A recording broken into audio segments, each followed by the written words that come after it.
Ang programang ito ay rated SPG. Striktong patnubay at gabay ng magulang ang kailangan. Maaaring may masiselang tema, lengguwahe, karahasan, sexual, horror o droga na hindi angkop sa mga bata. Tanggap na ni Ramon ang kanyang anak na si Aka David Tanggol kung saan talagang nagkulang siya dito dahil hindi siya naniniwala at talagang hindi pa buo ang kanyang loob na talagang tatanggapin niya itong si Tanggol sa kanyang buhay.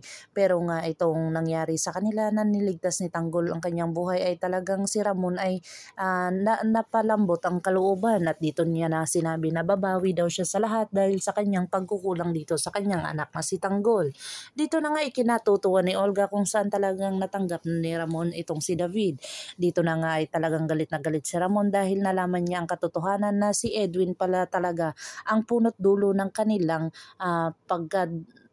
sira ng kanilang mga negosyo na kung saan ito ang pinakamalaki nilang deal at hindi ito natuloy dahil kay Edwin. Dito na nga talagang gusto ni Ramon na talagang kitilin ang buhay ni Edwin kung saan hindi ito basasantuhin at nadamay pa ang kanyang anak na si Tanggol ang nagmamana ng kanilang mga negosyo, lalong-lalo na itong si Olga ay talagang galit na galit ito sa pamilya ni Mokang dahil si Mokang ay talagang ang pamilya nito ay talagang pakialamero at hindi ito titigil hanggat hindi nila malalaman kung ano ang tunay na negosyo ni Ramon. Agad naman itong si Mokang ay talagang doon sa Quiapo kung saan talagang pinuntahan niya ang bahay ni Chiki. Dito na nagkaroon ng kabriya itong si Mokang kung saan talagang hinarang siya ng mga lalaki at hindi niya ito napigilan kahit alam niya pa ang self-defense. Dito na nga itong si Ramon ay talagang porsigido na kitilin ang buhay ni Edwin at talagang wala siyang pakialam kahit kapatid pa ito ni Mokang.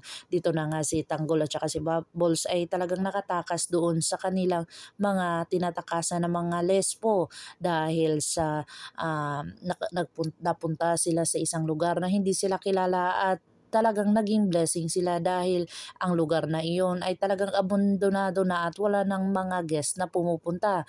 Luging-lugi na itong lugar na ito kung saan talagang bumibigay na ang may-ari at talagang ibebenta na kung saan nagdilang anghel ang kanyang asawa at talagang dumating sila ni Tanggol sa kanilang lugar.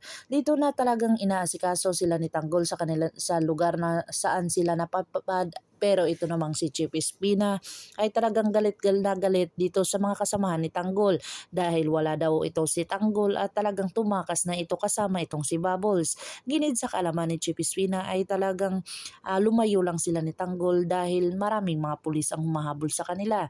Hindi naman pwedeng pumunta sila sa selda kung saan talagang masusundan sila ng mga lesbo at dito na nga nagkakaroon ng galit itong si Mayor dahil wala siyang tiwala kay Ricardo kasama itong kanyang apo na si Bubbles. Pero walang magawa itong si Mayor at talagang magtiwala na lang dito kung saan ang pagkakatiwalaan niya na lang si Bubbles. Pakakaabangan natin ang mga susunod pa na episode ng Batang Quiapo. Kung bago lang po kayo sa aking channel, please like, share, and subscribe para ma-update po kayo sa mga susunod pa. Yun lamang po at maraming salamat.